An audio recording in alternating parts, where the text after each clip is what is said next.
Total Screen proudly presents their official podcast, OnScreen, with your hosts, Tyson Gifford and William Roerig.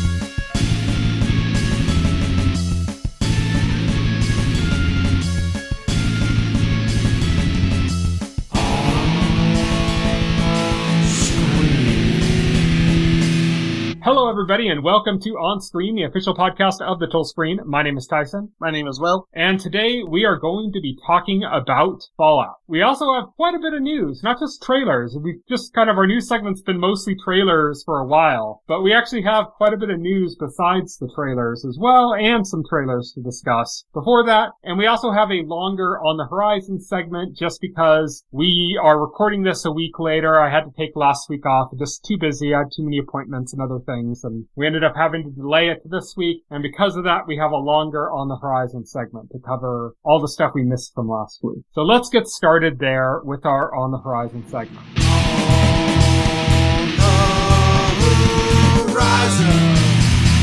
On the Horizon. So the first couple games we're going to mention here, or the first couple of shows or whatever that we're going to mention here are already out because this was a segment written for last week's podcast that we didn't end up doing. So it all carries over. I'm going to start things off with Star Wars Tales of the Empire, which came out on Saturday, May 4th for May the 4th Be With You on Disney+. Dark Matter, which is a parallel universe sci-fi story with Joel Edgerton and Jennifer Connelly, came out on Wednesday, May 8th on Apple TV+.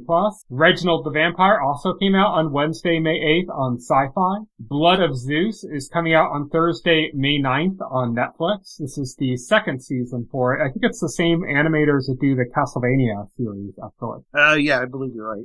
Bodkin, which we talked about the trailer for. This is the one about the small Irish town and there's a murder going on in a podcast, and it's got Will Forte. I also found out what I didn't know is that this is another one of the ones that's produced by the Obamas, like that one movie that they produced, the other movie on Netflix. But that's coming on Friday, May 9th as well on Netflix. Doctor Who is returning on Disney Plus on Friday, May 10th. Kingdom of the Planet of the Apes is also coming out on Friday, May 10th in theaters. Interview with the Vampire is returning for its second season on Sunday, May 12th on AMC. Outer Range is returning on Amazon Prime on Thursday, May 16th. I believe it wasn't originally on Amazon Prime, but now it is, I think. The 8 Show, which is a kind of like a Squid Game-esque Korean drama, is coming on Friday, May 17th on Netflix. And IF, or IF, what's the correct way to pronounce that? It stands for Imaginary Friend, but it's just always spelled IF without dots, so I'm guessing it's IF. That's coming on Friday, May 17th to theaters, as is I Saw the TV Glow. So that's what's coming out on the horizon in the next week. And now we're going to move on to our news segment on Beat.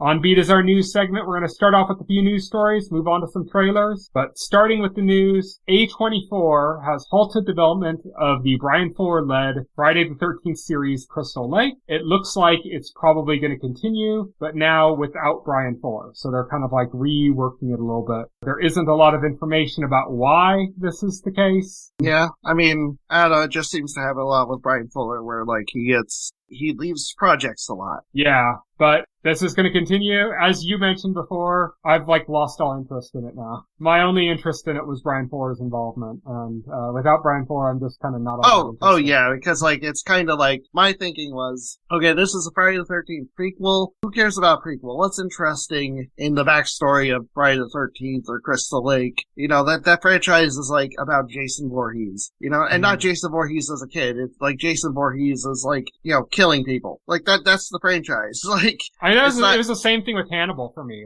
Yeah. Hannibal, when I heard that a Hannibal series was being made, I was kind of eh. And then I heard it was Bryan Fuller, and I went, okay. Same. I actually checked it out without really knowing, because I was but I heard somebody say it was good. I was okay, well, I'll check it out. It's just like this. It's like, oh, Friday the 13th prequel. Okay, that sounds dumb. But then you say Bryan Fuller, and you think, okay, well, given his track record, he could probably do something like really interesting with that. Like he could elevate that. Yeah. You know, he could do some crazy stuff. And like if that's not happening, then I don't have any confidence in the concept. I mean, who knows? Maybe a trailer will come out and it'll look fascinating. You know, you never know. Yeah. But with what we know about it now, the only point of interest for me was Bryan Fuller.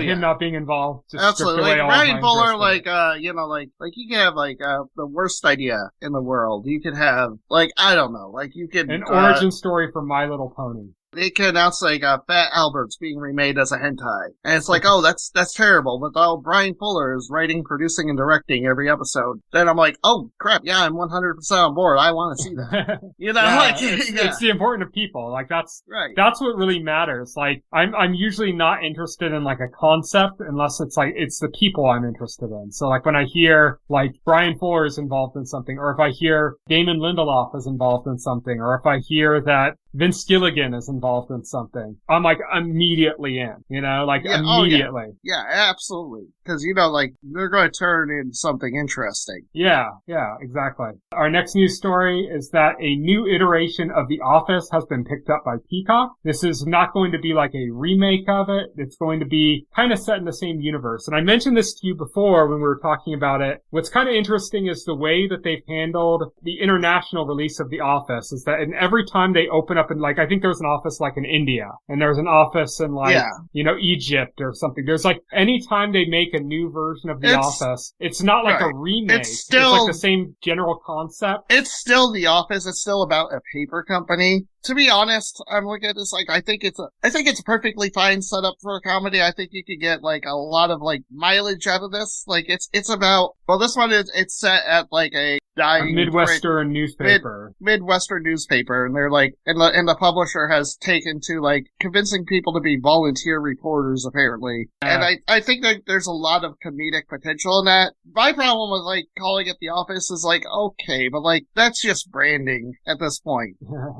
Really. Well, I mean, it's the format. It's that documentary format, and it's going to actually be about the same documentary crew taking on a new project. Right. So I imagine there's going to be some ties to the original Office in that. They'll probably, in the pilot episode, I imagine, they're going to, cover that. You know, we had to come up with a new thing to cover because we did this, you know? Well, I'm not against this because, it does sound interesting. It does sound like it has a lot of potential. Again, it's gonna come down to the talent they hire on air and also the writing talent. Writers are most important. Yeah. They're already the leads for it have been announced. It's Domhnall Gleeson. He was in Ex Machina. He was also in the Star Wars sequels. Sabrina Impacciatore, I think that's her name. She was in season 2 of White Lotus.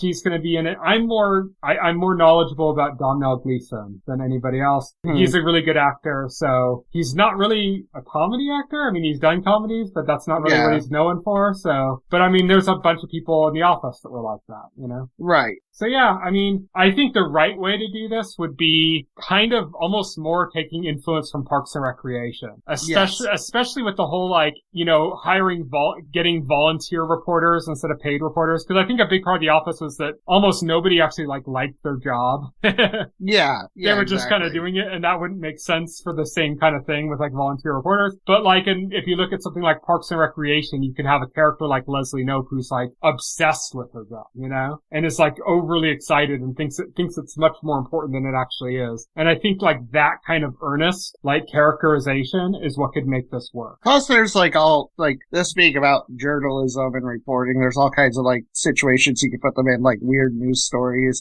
You can expand on not just the paper but the entire town, and you can have this whole place is just weird and it's just really weird. Which is very much again like Parks and Recreation. Yeah. Right, yeah, exactly. You don't have to confine it to The Office was just mostly, confined to the Dunder Mifflin offices, obviously. with this, you can branch it out just like Parks and Rec did. Mhm. So, I mean, there's a lot of potential here. I say, yeah, go for it. It's like we said with the last story. It depends on who's writing, you know? Yeah, exactly. Give us the names of who's involved in writing this, and then I'll be more excited. The one thing I just didn't want it to be was like them just trying to do The Office again, just trying to like, set at another paper company with another bunch of people who are like almost exactly like the characters from The Office and just trying to redo The Office again. Yeah. Our next news story is that Disney and Warner are going to be teaming up for a streaming service bundle. They're eyeing this summer for the release on it. And it would include Max, Hulu, and Disney Plus. This isn't a new service. This is just this is just you're getting both for one price. I mean, Disney already does this on their own. They have one where you can the get notable Disney Plus, thing is Hulu, like and ESPN Plus. They're it's teaming like the up. same thing. Yeah, the notable thing here is that they're teaming up with another party. Yeah. You know, another service that's like outside of like their corporate, umbrella. And with which that, is we're back HBO to Max. Cable. Yes. This new streaming service bundle is being called Comcast. Which, I think like this was an inevitable thing to like with the fact that there's so many services now, and I think people are starting to feel like overburdened with like, having to. And I think this is like kind of like a response. This is definitely like a response to that, saying, oh, okay, maybe you wouldn't have a subscription to Disney Plus and HBO Max separately. Maybe that's too much for you. But if we gave you both at a discounted price, would you be more interested? It's like kind of like that. Everybody wanted a la carte services, and then we got too many, and now everybody wants bundles again. Yeah, exactly. And then the bundles are going to get bloated, and then everyone's going to want a la carte again. Yeah. It's the pendulum. The circle of life. Next news story, 7-Eleven is going to be teaming with the Tetris company to be making a $30 Slurpee-shaped Tetris handheld. Exciting news. Yeah, crazy. The gimmick thing. They did this. Tetris company did this with McDonald's in China, where they released a McNugget-shaped Tetris handheld. And I guess they're teaming up with 7-Eleven for something. They gotta team up with Pizza Hut and do a pizza-shaped one. Oh, yeah. They need a whole collection that I can have on my wall. Yeah, exactly. I need, like, weird versions of Tetris in my life. Yeah. I mean, it's kitschy. I mean, it's you need probably a birria taco Tetris where you have to like dip the entire handheld into like liquid to charge it. I don't know if I'm gonna run down to 7-Eleven and buy one day one. Day 2. Yeah, day 2. Day 2, maybe day 3. Alright, next news story. Microsoft, just decided, hey, we got our foot here. Why don't we put it in our own asshole? Oh, yeah, absolutely. Microsoft, after announcing a whole bunch of layoffs, with, Activision staff and angering people, they decided we need to anger people more, and they shut down several Bethesda studios, including Arkane Austin, who developed Prey, and the very poorly received Redfall, and Tango Gameworks, who had just released one of like the best games on Xbox in recent memories. A game that was actually like winning acclaim and awards. If they had just shut down Arkane and like the mobile studios and other ones that were there, I think there wouldn't be as much of a reaction. The mistake they made is that they also closed down Tango Gameworks. Yes. And another thing, and I saw like people point out, like Tango Gameworks was like the one studio like Microsoft owned that was based in Japan. Microsoft has always struggled with the Japanese market. I think like this also like sends an unintentional message that Microsoft isn't interested in Japanese development. Yeah, Microsoft is a vampire. Yeah. You made a comment that alluded to kind of the same idea, which is just that, you want game companies that come in and contribute, and Microsoft, the problem with them is that they just spend. Yeah. They don't contribute, they spend. They said,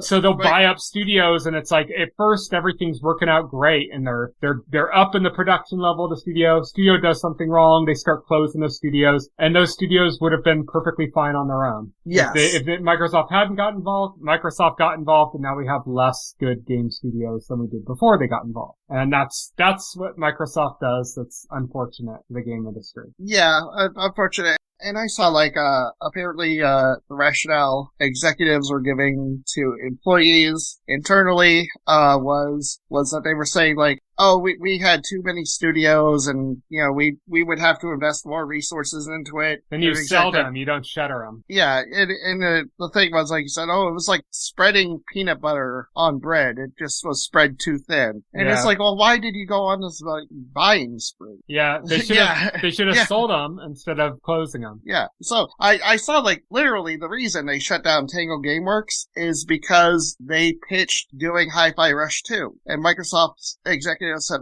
we need to hire more staff so we can start developing a Hi-Fi Rush 2. And they said, oh, no, we don't want to do that. We're just going to not develop that game and close the studio. Yeah. It's so ridiculous. Dumb. Yeah. So, yeah. Everybody has issues with several different game studios, but I think that Sony and Nintendo both contribute to the industry. And Microsoft is just like a vampire that feeds on it. Yeah. Absolutely. That's kind of my issue with them. And so every so often it seems like they're doing great things, but then you have to look at when the other shoe's going to drop.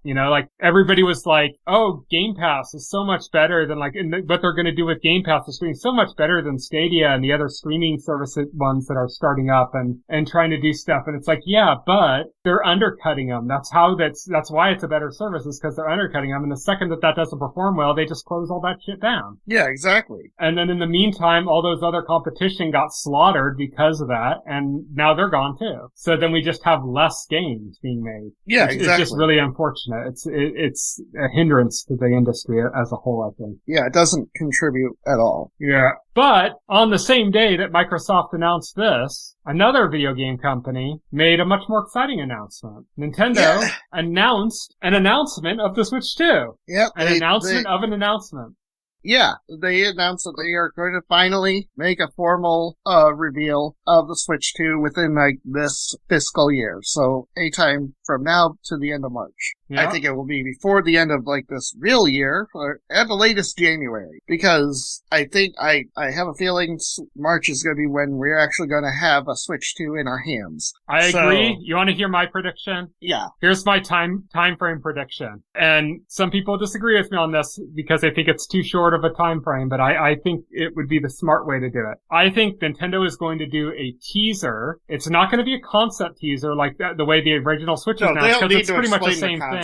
Yeah, it's the same thing. And Furukawa, but it's just going to be a teaser. Might show some games, but it's going to be short. It's going to be a tease, and that's going to be at the Game Awards. And what the tease isn't going to be for the Switch successor. It's going to be for an event where they're showing the Switch successor. So it's a commercial for the reveal of the Switch 2, which will be in January. We'll have to see how that pans out. I think that's what they're going to do. Maybe they won't, but that's what I think they're going to do. That's what I think they should do. Yes. But yeah, in addition to that, this was, this all came around because of the fiscal results meeting, that they did for their stock, the Q&A, Furukawa, elaborated that this is, he described it as the next generation Switch. He said this is an evolution of the Switch concept. It's not going to be anything radically different. Mm-hmm. So, evolution versus revolution. Yeah, which is the pattern Nintendo goes with their systems. They always,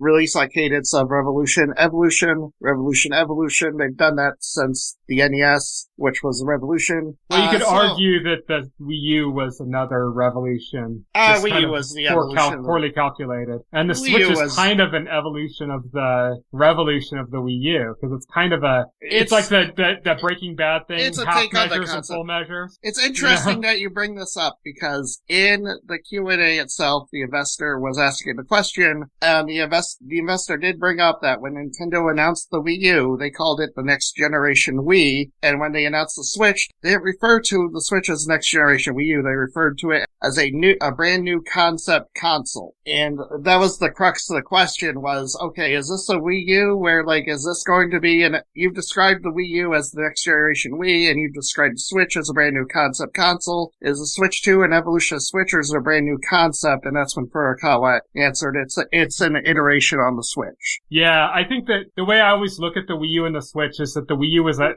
a half measure and the Switch is a full measure. Yep. The Wii U was they wanted, the Wii U was what they wanted to do with the Switch. Yes. They wanted to do the Switch, but they didn't have the tech there yet. So they did the Wii U. And then they it was like a compromise, and then the Switch was like the realization of that. Yeah. To me, the Wii U, is an evolution of the Wii, simply because at its basic level, it is a Wii with better graphics. It's still compatible with Wii software. It still uses all the Wii's accessories, the motion controls and stuff. It just adds a tablet controller. So but that's a big addition. Even that is an evolution of the Wii concept, because the Wii concept was a revolution in interface, in control. And that, again, that's a revolution in interface. It's just a different interface revolution. So it's an evolution of the concept. But in that same sense, the Wii U is more different from the Wii than the Switch is from the Wii U. The Switch is just like the Wii U fully realized. It's like they said, okay, we're just gonna pack the system into the tablet controller now, and that's the Switch. Right. I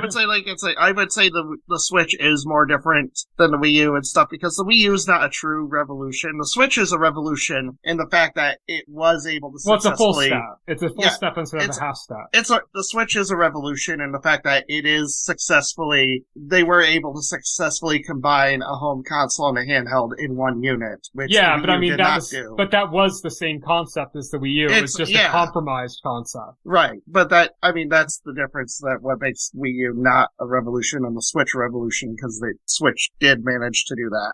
So that's my argument. There. Yeah, I would argue differently, just because I think I think the intention is important. And a lot of the stuff that Iwata was saying about the Wii U when they did it, like, people look at the Wii U and they go like, oh yeah, but the main concept of having a second screen experience wasn't even used that well. And it's like, well, actually, if you listen to what Iwata was saying about the Wii U when they were first talking about it, that wasn't the main concept. The main concept was that it detached itself from the TV. The whole point was that, he used the term parasite. The idea of like, a video game console is like leached onto a TV as like a parasitic thing. It didn't exist on its own. And then the Wii U was capable of being on its own. You didn't need a TV. You could literally, there's pictures of the one dude from Kotaku sitting at an airport with like his Wii U plugged into a wall and using the controller. So it's like a portable that's like tethered, and it's not an elegant solution, and it's a heavily compromised solution. That's why I said I like to think of it as like a half measure and a full measure. That the Wii U was them trying to get to do what the Switch is doing and not really succeeding. And the Switch was them succeeding and finally doing what they were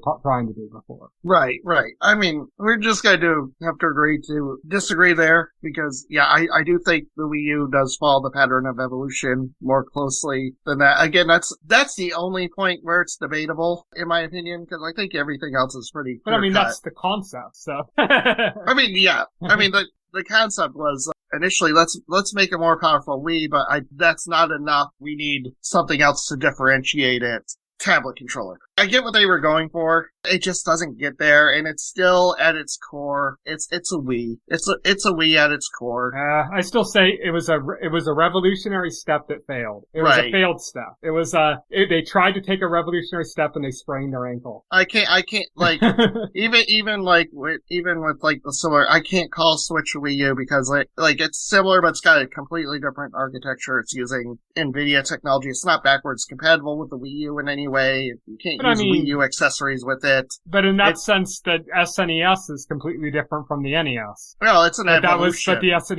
But you're saying it's that the Switch is a revolution to the Wii U's evolution because it's got a different chipset and it's not backwards compatible. But the same was true from the NES to the SNES. I'm just saying there's no commonality between the two systems. Yeah, I get that. I'm just saying that that's the same thing applies to the NES. And there's a commonality between the SNES and the NES where like there's still like 2D systems. They're still like home based. You plug it into the wall. They play largely the same types of games. And the commonality of the Switch and the Wii U is that it gets away from the TV. It's the idea of portability. Even if the Wii U wasn't a successful step in that direction, it's the same idea. I see where you're going. Yeah, I see where you're going with that. That's fine. It's fine. We agree to disagree here. So more Nintendo stuff. we mentioned that there's going to be a Direct in June. This is going to cover stuff for the original Switch, not the Switch successor, and it's going to basically be the rest of the year. And pretty much the rest of the system's life, really, if you think about it, because the Switch successor is probably going to launch in March or sometime early next year. And if that's the case, unless that's not the case, then the next Direct in June is probably going to be basically the rest of the Switch's life, the rest of the heavy hitters, at least. I think Nintendo is going to follow their typical pattern. I think we're going to have a Direct in June where we're going to learn the majority of the rest of the Switch's lineup. I think we're going to have another Direct in September. It's not going to have anything to do with Switch 2 in September either. It's going to be just the very last of the Switch games coming out between the fall and the early 2025. I think we're going to get the Switch announcement, the Switch 2 formal announcement sometime after the September Direct. Yeah. And that'll be it. Like I said, Game Awards would be a good time for that. Oh yeah. You know, not a full system blowout reveal, but like a basic reveal that says, stay tuned, we're going to have an event in January, you know? Right, yeah. But yeah, that's what I think we have left for Switches. We got the June Direct, and then we got the September, and that's going to be it. By the time we get to the February Direct, and maybe whatever, some like indie directs or partner directs or something. By the time something small. Smaller. I'm not accounting for like any smaller directs here. Yeah. But yeah, once we get to like something like February next year, we're going to start seeing like directs being more about Switch 2 stuff than Switch. Yep. And then we also got some updates on the financials for the Switch, basically how successful it is. I don't want to go over too much because there's just like mountains of data, and that's not really interesting for a podcast. Yeah, just pick out a couple interesting things. And I'll say this. First off, the Switch now has 67 million sellers. Not 67 million, but 67, million seller games. Which is games that have insane. sold at least 1 million copies. Yeah. And these are games that were published by Nintendo in at least one region. Some of them are kind of weird. You know, you could put an asterisk next to them. I haven't looked into it. Would this be like the most million sellers for Nintendo on a single system? I feel probably. I feel like that sounds accurate. Yeah, I mean, that's a lot. And this is, and this doesn't count like strictly third party stuff. Like there's some stuff that's kind of third party, but it's like, you know, like the Bayonetta games are on here, for example, and that's That's Sega. But I think Sega. in certain territories it actually is published by Nintendo. Well, it's published. In North Nintendo America, right? published it in North America, yeah. Yeah. So these are games that are at least in some way published by Nintendo. Right, yeah. Some region published by Nintendo. This does not include purely third party. Like I think also Octopath Traveler might be on here. I'm trying to scan over the list real quick. Stuff like that. Like where like it was available like in one, Octopath Traveler is on here. Where it was like in some region it was published by Nintendo, in some regions it was published by Square Enix, you know? But anyway, But yeah, 67 million seller games. And at the top of that list, of course, obviously, is Mario Kart 8 Deluxe, which is now sitting at 61,970,000. Insane. Absolutely insane. I believe that exact number is what's referred to as a fuck ton. Yeah. Nobody nobody would have predicted it would have took it off like that. That's insane. Yeah, successful, sure, but I remember, I think it was the 3DS and the Wii one were both like huge, and those were both around, I think, 25 million. Mm-hmm. Oh yeah. And the other thing that's important to point out about this is that this is the numbers for Mario Kart 8 Deluxe. Mario Kart 8 Deluxe is a port. This doesn't include the original Wii U sales. No, right. Yeah, exactly. If you include like the 8 million or so Wii U sold on the Wii U, then you're like, at 70 million. Yeah. Yeah. Yeah, this is insane. A lot of them are insane. Animal Crossing New Horizons is at number 2 with over 45 million. Super Smash Brothers at number 3 with 34 million. The Legend of Zelda Breath of the Wild at number 4 with 31.8 million. One thing I noticed is like interesting is Sword and Shield is at I think 26 million. It's the second highest selling Pokemon game of all time, which is great. But I noticed that Scarlet and Violet is very quickly catching up to Sword and Shield. It's probably going to pass it because that's at 24 million now. Yeah, and that's it's still crazy. selling. Like I can see like this quarter sales, for example, Pokemon Sword and Shield sold 100,000 this quarter. Pokemon Scarlet and Violet sold 560,000 this quarter. Yeah, that's insane. So it's like 5 times more the sales in this quarter. So it's catching up. Some other ones ones that are really notable worth pointing out is that Tears of the Kingdom, The Legend of Zelda, has already sold over 20 million units. Yes. And that destroys and we know what because Breath of the Wild did in its first year, by the way. That destroys it. We've known that because it already sold like over 20 million in 2023. It was nearly beat out by Hogwarts Legacy as the best-selling game of 2023. Hogwarts Legacy sold a little bit more than Tears of the Kingdom, but that's still impressive considering Hogwarts was a multi-platform game and Tears of the Kingdom was on a single platform. Super Mario Bros. Wonder is at over 13 million. Yes. It's good, but it's not quite the numbers of like New Super Mario Bros. Wii, which I think was around 25 million. It was right up there with Mario Kart. Yeah, but it's only been a year. It's only been less than a year. Actually, it's been less than a year. If you look, the Switch port, New Super Mario Bros. U Deluxe, that's at like 15 something million. So like it's already going to pass that, and that's like its closest analog on the Switch. Yeah. It's important to note that Super Mario Bros. Wonder sold almost 1.5 million this quarter. Yes, so I think it, and again, like it's Nintendo games tend to be evergreen, so it's going to be one of those evergreen games that just keeps selling. I wouldn't be surprised if it passes the sales of New Super Mario Bros. Wii. Other things worth noting, Pikmin 4 is now sitting at 3,480,000. 3 million is incredibly impressive for a Pikmin game. Yep. Like, yeah. Super Mario RPG is at 3,300,000. Yes. And that's really good too because that's closing in very quickly on Paper Mario and the Origami King, and it looks like it's going to pass it. And as a port, as like a remaster of an old game versus like a new game that, let's just say they're in the same franchise. Super Mario RPG kind of started they're basically in the same franchise, right? We can kind of agree on that. Yeah. They're basically in the same franchise, and it looks like it's going to pass that up, which means that the more RPG heavy versions of those games are starting to gain more prominence in sales, and that might cause a shift in like the future of the Paper Mario series more towards that style, which is what fans of the series prefer, you know? Right, absolutely. So that's very good news as well. Metroid Dread is now officially over 3 million. That's fantastic. Love hearing that. Yep.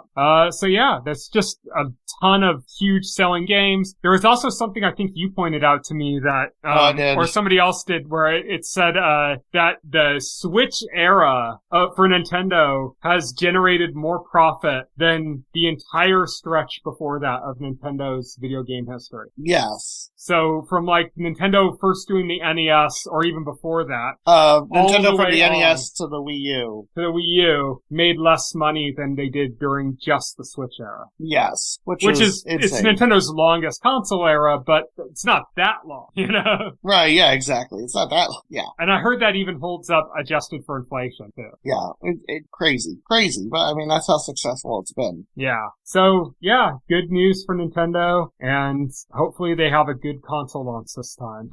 Yeah, hopefully they continue the winning streak. My favorite way to say it whenever Nintendo's in a position like this is that it's Nintendo's race to lose. Yes. But if anybody can lose it, it's Nintendo. Yeah. But that is it for our regular news stories, and now we're going to move on to trailers. We've got just 5 trailers we're going over right now. Our first trailer is Eric. This is a new movie. I believe it's a Netflix movie starring Benedict Cumberbatch. It's just got kind of like a lot of weird stuff going on. It's got this premise where this guy's looking for his kid. It looks like it's kind of period set, like in the 80s. Yeah, it's like a drama. Then it starts going this weird direction. Yeah. Okay, it goes in a kind of a weird direction. I'm interested in it because his kid goes missing and he seems to be like a Jim Henson style figure because I guess he works on a puppet show and I guess he designs the puppets. And he's going through, like, his child's, like, stuff, his kid's stuff, and he sees, like, these drawings of, like, this character, like, his kid invented, and he decides, I guess through, like, processing of his grief, he decides that he's going to, like, make that a puppet, and then, like, he starts telling himself that, like, oh, if I make this and I put it on TV, like, he's gonna see it and he's gonna come back. And like it has like his wife telling him, "Oh, you crazy." Yeah. But he goes forward with it and he does it anyway. And I guess at some point the puppet becomes like real, or the creature becomes real, or maybe that's just like his visualization of it or something. Yeah, maybe that's visualization, maybe that's like a figment of his imagination, like that follows him throughout the movie. Yeah. But it looks like it inspires like other people, and like other people in similar situations start coming forward, and it gives them hope or something. So it started out looking like just a straightforward drama about a family losing their child, or the child disappears, and ends up kind of going into this weird territory, which I love. Yeah, I love that too. I was like, okay, wow, that's really interesting. I was like, okay, yeah, I think it looks cool. Next up, we got a date reveal trailer for Cobra Kai's final season, and this did an unfortunate thing of dividing up its final season into 3 parts and stretching it out over the course of more than a year. Yeah, I'm not a fan of that. They're like 3 parts. I'm like, really, 3 parts? It's 15 episodes, and they want to chop it up. It just makes me think of Attack on Titan, where they had like the final season of Attack on Titan went on for like 4 years, and it was like, here's the final season, part 2, and it's like it's so stupid, because it's like we're getting 5 episodes in July, and then it's like another 5 episodes in November, and then the last 5 in like, I don't know, 2025 sometime. That's literally what they did not give a date for the last 5 episodes. They just said, 2025. It's like, really? It's just it's a final season, and they want to spread it out as much as they can. But like, it's just call it 3 seasons, you know? Just say it's 3 shorter seasons or something. It's really annoying that they're doing it that way, you know? Yeah, that's so annoying to me. Just release the episodes in like a normal span of time. Yeah. Like, stop trying to milk it. Like, Jesus, you know? We got a new trailer for season 4 of The Boys. I believe this is the first trailer for season 4 of The Boys. Yes.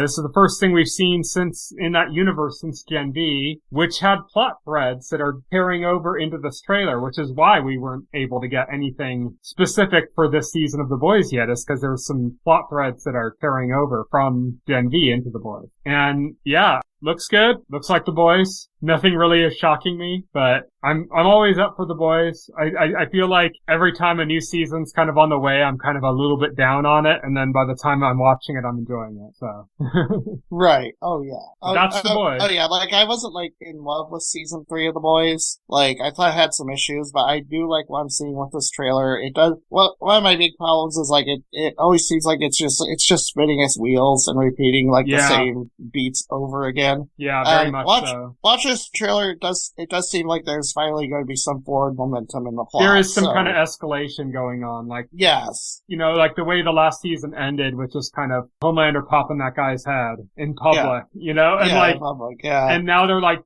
he's talking about, you know, you're no longer going to be beloved superheroes, you're going to be vengeful gods. And the idea that it's just kind of, things are kind of hitting that hard thing. And then you have Jeffrey Dean Morgan's character referring to, like, making a reference to, like, basically Nazi Germany, the idea of being, like, everybody who's not a suit being bussed up, you know? Yeah, exactly. We see, like, Homelander's, like, more extreme managerial style of Vought, you know? Yeah. And all the kind of greedy humans that work for Vought, I just look terrified now. Yes, yeah, exactly. So that's kind of a change in the dynamic, definitely. So yeah, I'm definitely looking forward to seeing this. Yeah. Next up, we got a new trailer for Star Wars The Acolyte, which is looking pretty good. I don't know. I've kind of stopped watching the Star Wars shows on Disney+, but I mean, it looks pretty good. I like that it kind of seems to be in a different era, so it's not going to be like crossing over with the other ones that I've missed, which makes it an easier entry point for me since I did stop watching the other Star Wars shows. Right. I mean, it looks interesting. I'll give it a shot. Again, like, I'm kind of like, you know, like, whatever about Star Wars at this point. Yeah, that's kind of where I am. They need to really do something to make me fall in love with it again, but I don't know, like, this could be interesting. It doesn't look like it's going to be that show that does it, but we'll see. Yeah, I'm looking forward mostly to that one from the director of the MCU Spider-Man movies. Oh, yeah, John Watts, yeah. Yeah, he's got one coming up that's kind of a little bit more interesting to me, because it's supposed to be kind of inspired by, like, the 80s, like, kids adventure movies like Goonies and stuff like that. Mm-hmm. And that kind of has me a little bit more intrigued. But, it does look good in trailer form, at least. Oh, for sure. And then the last trailer we got is for a Nintendo game that, we originally had written on here as a news story because it was just a ratings entry, like an ESRB ratings entry. Yeah, but they finally, dropped the official announcement this morning. Yeah. The day after the investors meeting, which I kind of figured that was when the announcement was, because we yeah, we did see the ESRB rating go up for this ahead of time, so we knew an announcement was imminent, and I just thought to myself, okay, they're probably waiting to announce this around the time they drop their financials, which, yeah, that turned out to be the case. This is a little bit of a disappointment for me, but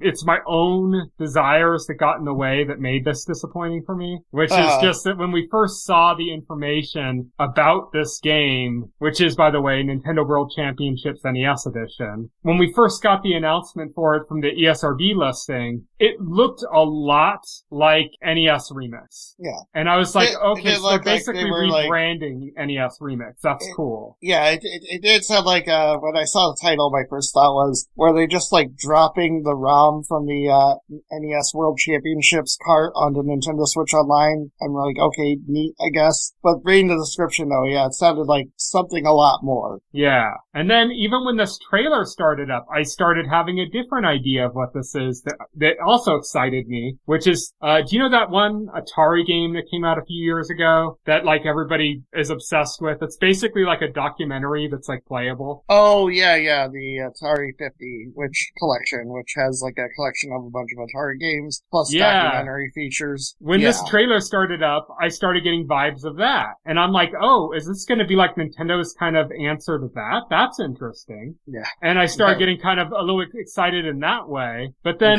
by the time that the trailer was over, I'm like, oh, it's a speedrun game. Yeah, it's okay. So it's interesting because, like, yes, this is the successor to NES Remix. A lot of it like looks the same from like the interface and everything looks similar. The thing is, like, and the reason this is not called NES Remix 3 is because this apparently drops the remix aspect of it and refocuses around speedrunning challenges. Just yawning thinking about it. Right.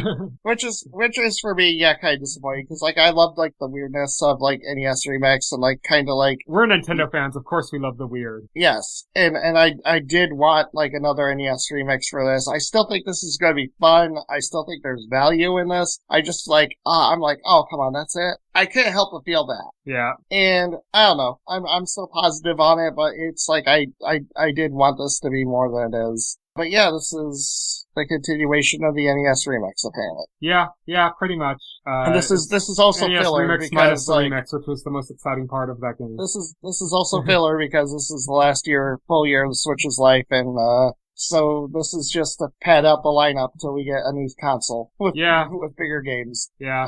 Yeah. I'm also a little bit nervous with just like kind of, I guess there's not too much reason to be nervous since we know exactly what it is, but it kind of makes me think of the way they did that quick drop for what was it, Everybody 1-2 Switch? The 1-2 Switch sequel. Like the way it just kind of dropped out of nowhere. But they did that at the same time, and that was done in, like, last June. But that was very clearly because they knew it was a turkey and they just, like, wanted to, like, just dump it on everybody and get over with. Yeah. This doesn't feel like that, weirdly enough, even if it's, like, the same. Game-wise, it doesn't, but, like, the press or the media relations side of it feels like that, you know? Right. Which makes me like, ooh. You don't want any reminder of that, you know? Right, yeah, true. But that's it for our trailers section, and now we're going to move on to the final segment of our podcast, full spoilers.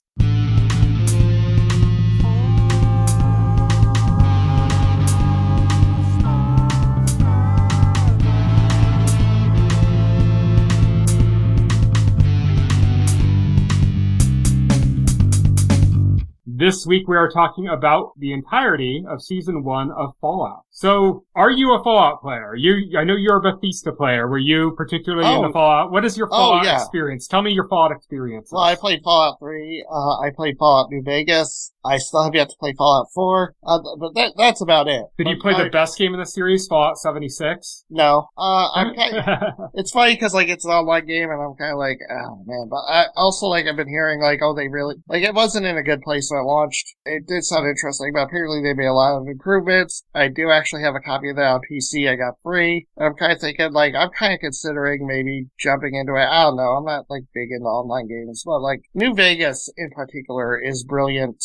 One of my favorite games on the Xbox 360 of that generation. And New Vegas was Obsidian, who is like the remnants of the original team that did the original Fallout games, became Obsidian. Yes. the original Fallout games, published under Interplay, before Bethesda bought the rights and resurrected the franchise, which I haven't played Fallout 1 and 2 because they were PC games and were not on console, and I was like a console gamer for like That's like my only experience with Fallout before the show is the original games, and not even playing them myself, but I just remember when the original games were out, several of my friends were playing them, and they would tell me stories about what they were doing in the game and how crazy it was. Like, there's something about like they became a porn star and they got to name themselves and they called themselves the Polish Hammer or something. That's amazing. And then like people just started like recognizing them and they were like fans of theirs. That's funny. Like, oh my god, that's the Polish Hammer, like when they'd walk into a town or something. I gotta check that out.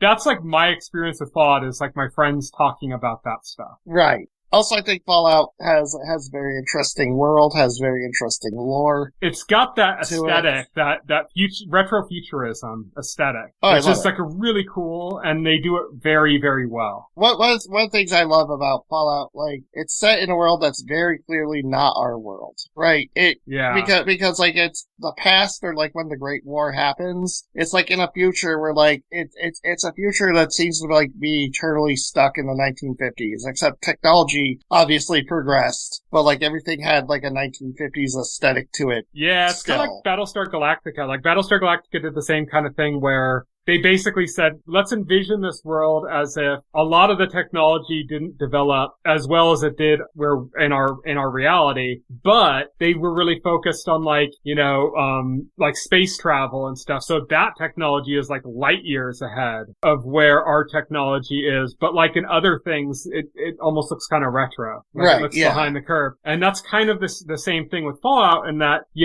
there's like these giant mecha suits that you see when the show's kicking in, when it's 20 years after, but they imply that those were around before the bombs dropped that kicked everything off in the series. That those like mecha suits were in use in wars before, and yet they're watching on these old like tube style TVs that are like black and white and like, rounded at the edges, tube based rather than digital, like it has that kind of aesthetic of like everything's very like 1950s-esque, except like war technology is all like super advanced. Yeah, exactly. But even the way it's advanced is kind of in this like analog kind of way, Oh yeah, it's like yeah, nuclear analog. Yeah, everything is like still analog in this future. There's no digital, which is funny. There's one point where like one of the main characters, the ghoul, who used to be like, before the war, used to be a movie star, like a film star. He's in a post-apocalyptic world now, and there's a point where like he finds like a videotape of like one of his old movies, although like it's not like a VHS cassette tape like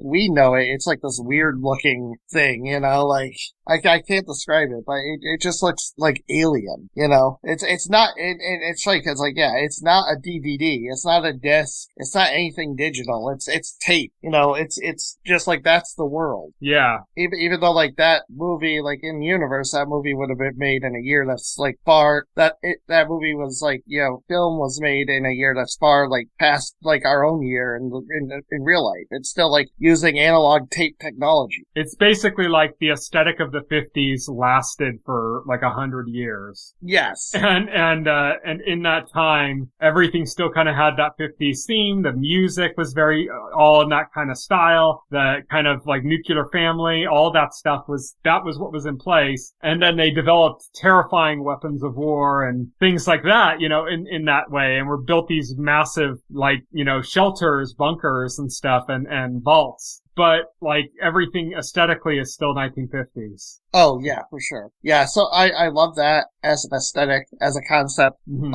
And then when you get into, like, the world, the wasteland, it's interesting, like, with, like, the different factions that are in play and, like, all the weird, strange creatures. And one thing that makes Fallout a good adaptation to me is, like, it embraces the absurdity of the universe it's set in. With particular glee, there is a scientist in the early episodes portrayed by an actor you would be familiar with who portrayed Ben Linus. Michael Emerson. Michael Emerson, yeah. It's a small role, but it's funny because there's a scene with him and the protagonist of the show, Lucy, and and she sees like a rad roach, which is a giant mutated roach, and Michael Emerson just goes into like the short like dialogue about like, you know, like about this roach, you know, like and how what it's all everybody about. thought they would survive, like, you know, past the apocalypse, but they ended up actually thriving and becoming even more advanced. Yeah, and mutating and becoming huge and like to the point where like they could start preying on like humans, you know? Yeah. Michael Emerson's a great cameo. This has several kind of like big cameo kind of moments in it. And I love Michael Emerson's one of like the really cool ones. So. And I love that scene and the way he's describing it for the sole reason that it's not like mocking the concept. It's not like him pointing at it and saying, isn't the idea of like roaches like this just completely stupid? Like you see in like sometimes in like pop culture adaptations of things where like they like the writers like to pretend like they're smart by pointing out how absurd stuff is. Like, this never does that. Yeah, which it's is nice. Some of the other big cameos we got, I have like a list here, is Matt Berry. Yes! Matt Berry. He's the voice of, like, the robots. And it's funny because, like, if you don't know, we're just saying the name Matt Berry, but he's Laszlo from What We Do in the Shadows. He was also Garth Marenghi's Dark Place. Oh, he's done a lot of stuff. Yeah. Snuffbox, the IT crowd, the It crowd, or whatever you want to say it. Yeah, Toast to London. He's been very prolific. Yeah. Yes. And he's great. Here. And we love Matt Berry on this podcast. So. And here we kind of get him in like 2 roles, or I guess it's listed as 3, but I'm only really recognizing 2, which is he's in this, robot body. That's the first time we see him. Well, he's like the voice of this robot. Yeah, he's the voice of the robots. And then we like, in a flashback to like the pre-war, we meet him as a person, you know, who like, we find out like he licensed the rights to his voice to to the company who produces the robots. Yeah. So it's like technically different characters, but yeah, exactly. But there's like a connection. There's a reason why it's the same person. Then we also got kind of funny reveal of Michael Rapaport. Yes. Knight Titus. So we should actually explain a little the plot and the characters really quick. I mean, the main plot is like our protagonist is Lucy. She's a vault dweller. We kind of have 3 protagonists. We do have 3 protagonists.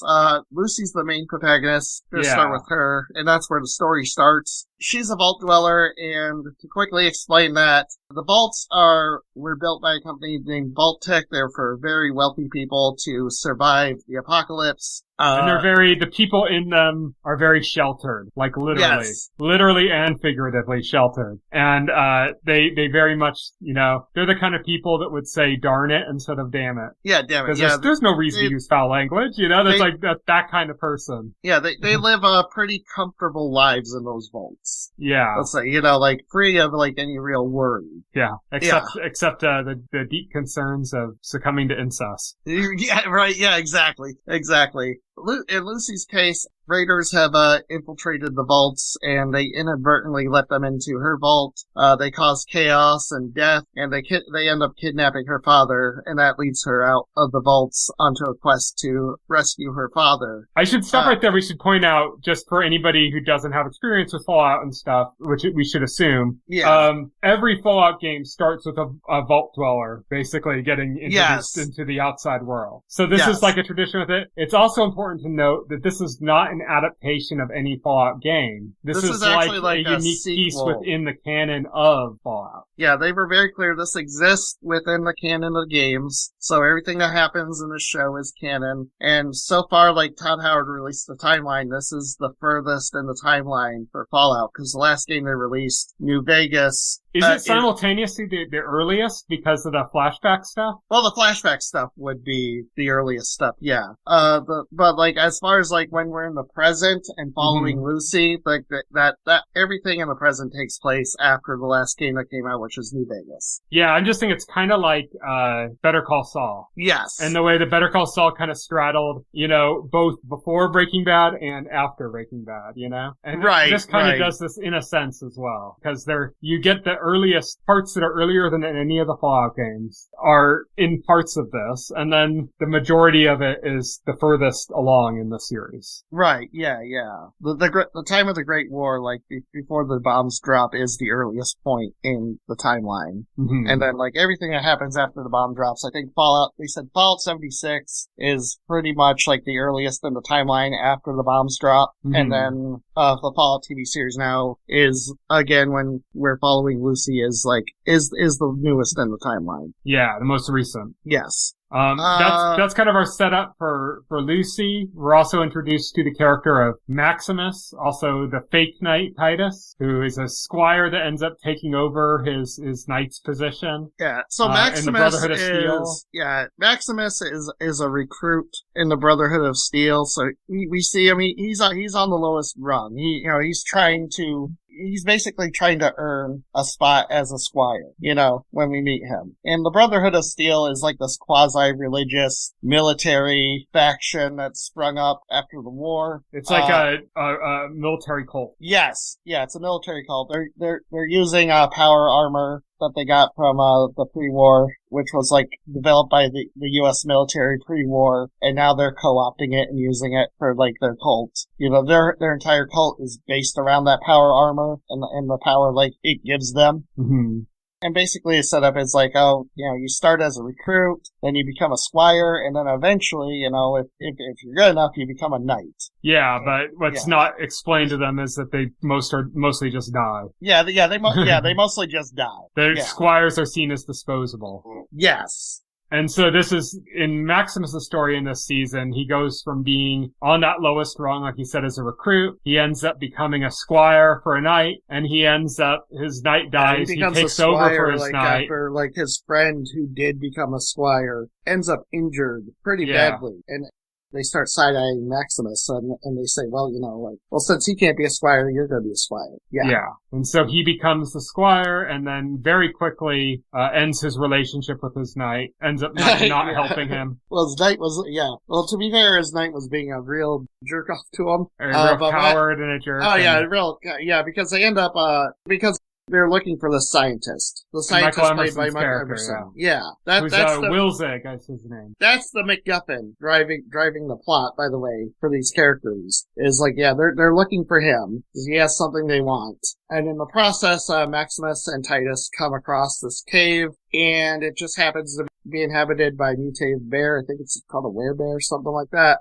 And I just, love, Titus.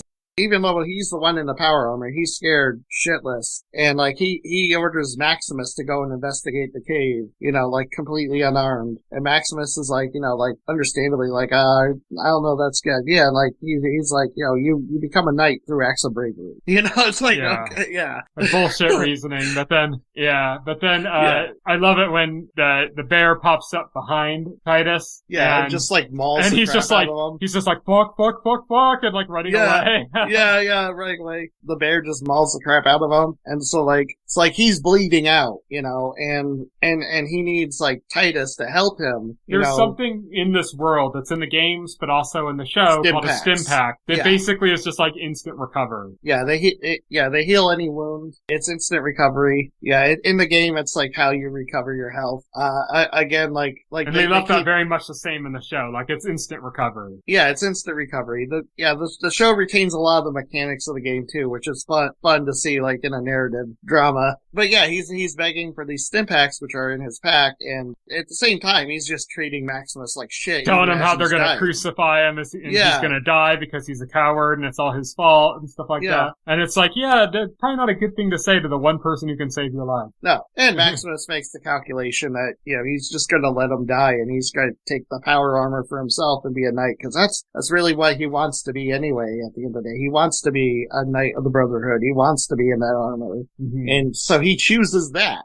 Yeah. Then we move on. Our third protagonist of the series is the Ghoul, also known as Cooper Howard. That's the first scene in the show is with Cooper Howard, in which it takes place before the bombs drop. And we see him as this movie star that's now working at children's parties. It's interesting because Lucy is our main protagonist for the segments we're in the present. segment, but Cooper Howard is definitely the main protagonist for the segments where we're viewing the past. Mm-hmm. And so we get these aspects of his past, and it's interesting because, they have Walton Goggins, who's, you got our attention at Walton Goggins without anything else. Absolutely. But then his character, it's the same person, but he's two very different characters. Yes. So you have this Cooper Howard he's this Hollywood star, he's trying to do the right thing, he's trying to be kind of upstanding, and then you have the Ghoul, who is just like a ruthless, like, gunslinger. Yeah, oh yeah. That just bounty hunter, doesn't care about anybody. Yeah, exactly. And it's the same person, it's just time. Yeah, it's just time. Time changed him,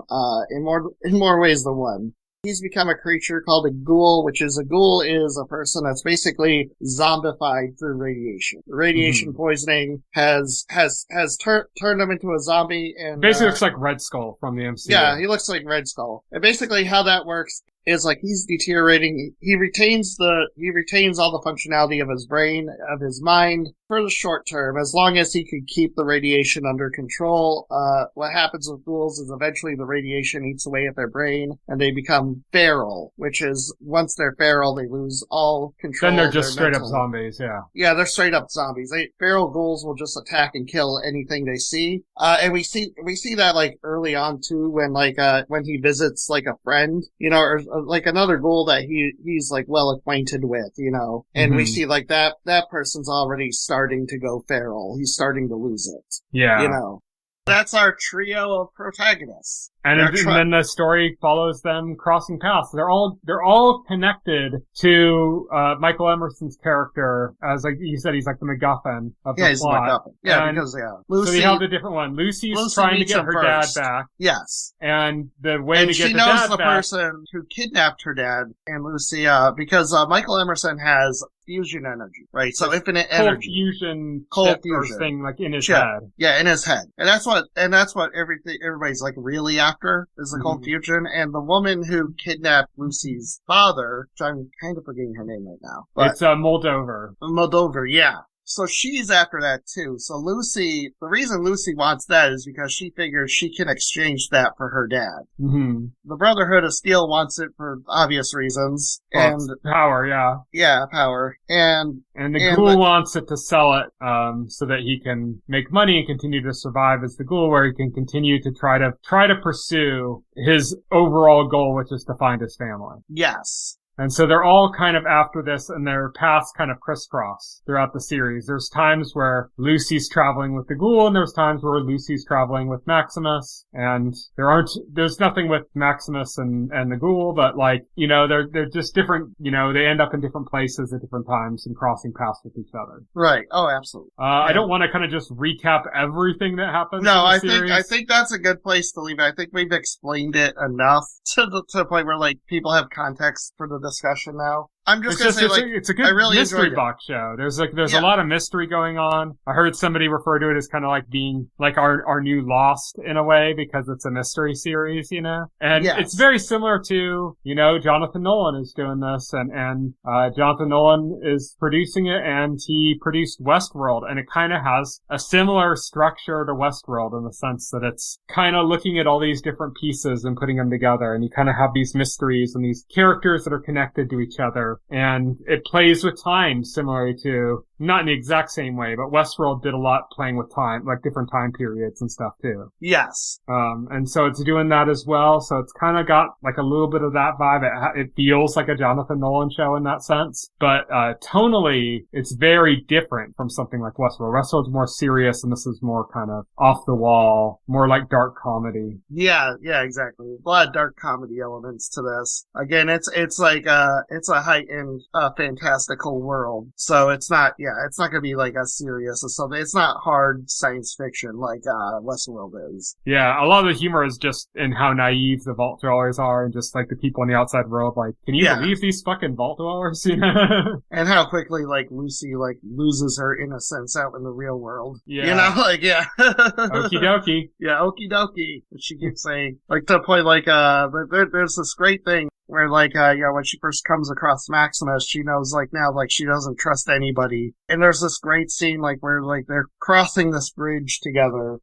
She's with the ghoul, right? Yeah, and they're crossing this bridge. No, she's crossing the bridge. She's with Maximus. Yeah, she's with Maximus, and they're crossing, and there's two other people on the other side, and they immediately are distrustful. They're not going to cross with these people, so they kind of come to a disagreement where they're putting their hands up. It's a unique scene because it's funny and tense at the same time. Yes, because you don't know what's going to happen. So they're very uneasily crossing past each other, and then the two strangers unsurprisingly try to pull some crap.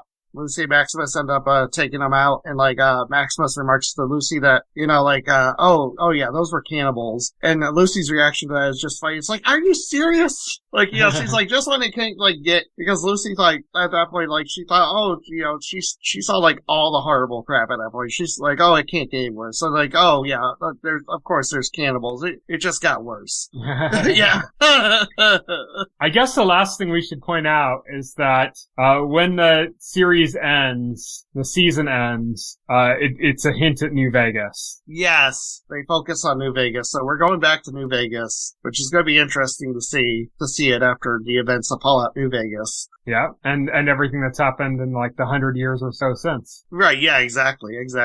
But yeah, so I guess that is our Fallout discussion. So next week, tune in. We are going to be doing a bit of a catch-up next week. We're basically going to be talking about stuff we've been playing and watching, over the last several months, I guess. Almost this year, I guess, really, that we haven't talked about on the show. So other things that we've been watching and stuff that just haven't made our main topics of conversation for the show. And we're going to be just kind of catching up on all that stuff. That's what we're going to be doing next week. So stay tuned for that. Thank you everybody for listening. You can follow me on Twitter. I'm at Tyson Gifford. You can follow Will. He is at BuckleHero. You can check out our website, thetotalscreen.com. If you head to our website and open up a container story for any of our podcast episodes, scroll down to that bottom paragraph. You're going to get all the links to our RSS feed, our SoundCloud page, everything there that you need to get in touch with us is all there. So check that out. But the best way to actually get in touch with us if you want is through our Twitter handles, which again are at Tyson Gifford and at VoxelHero. So contact us that way if you want to, and check out our website for all of our content. And if you want to subscribe to this podcast, you can do so through your favorite podcast client of choice like Apple Podcasts and Pocket Cast, and the entire backlog of our podcasts as well as additional content from the past is available on our YouTube channel. So check all of that out. Thank you for listening. Good night. Good night. Thank you for listening to the OnScreen podcast, the official podcast of The Total Screen. Visit our website at thetotalscreen.com. This podcast can be found on any major podcast client, including Pocket Cast and Apple Podcast. The entire backlog of this podcast and other content can be found on our YouTube channel.